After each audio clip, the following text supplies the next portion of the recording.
তীব্র দাবদাহের সঙ্গে ঘন ঘন লোডশেডিংয়ে বিপর্যস্ত দিনাজপুরের জনজীবন। এলাকাটিতে প্রতিনিয়তই তাপমাত্রা উঠানামা করছে ৩৫ থেকে ৪০ ডিগ্রিতে।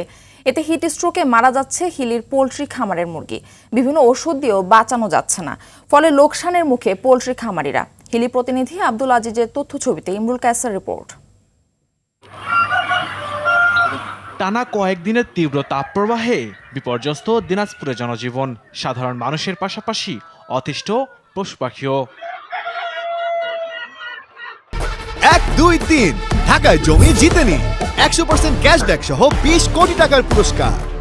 অতিরিক্ত গরমের সবচেয়ে বেশি প্রভাব পড়েছে হিলির পোল্ট্রি খামারে। গরমের সঙ্গে ঘন ঘন লোডশেডিংয়ে অতিষ্ঠ খামারিরা।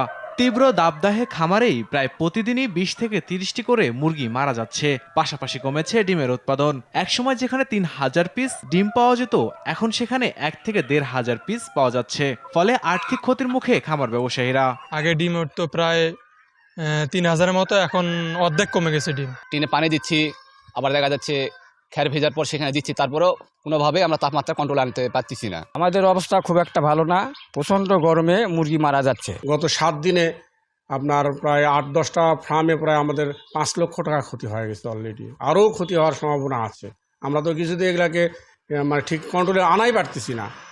জানি না যে আমাদের ব্যবসার পরিস্থিতি কি হয়ে যাবে, আমরা কিছু বুঝতে পারতেছি না। ১, ২, ৩ ঢাকায় জমি জিতে নিন ১০০% ক্যাশব্যাক সহ ২০ কোটি টাকার পুরস্কার। এদিকে খামারের মুরগি হিট স্ট্রোকের হাত থেকে বাঁচাতে উঠান বৈঠক সহ বিভিন্ন পরামর্শ দিচ্ছেন উপজেলা প্রাণী সম্পদ বিভাগ। খামারি ভাইদেরকে আমরা প্রতিনিয়ত বিভিন্ন পরামর্শ দিয়ে যাচ্ছি, তাদের সাথে আমরা উঠান বৈঠক করছি এবং খামারে হিট স্ট্রোক মোকাবেলায় যে সমস্ত পদক্ষেপ নেওয়া জরুরি সেই সম্পর্কে আমরা তাদেরকে পরামর্শ দিয়ে যাচ্ছি। খামারের ভিতরে দিনের বেলায় 2 থেকে 3 বার ঠান্ডা পানি যেন স্প্রে করে দেওয়া হয়, বিশেষ করে ঠান্ডার সময় সকালবেলা অথবা ভোরে এবং রাত্রেবেলা যেন খাবার দেওয়া হয়। হিলি উপজেলায় ১৫০-র বেশি খামারে হাঁস মুরগি রয়েছে ৩.৫ লাখ। ইমরুল কায়েস, RTV।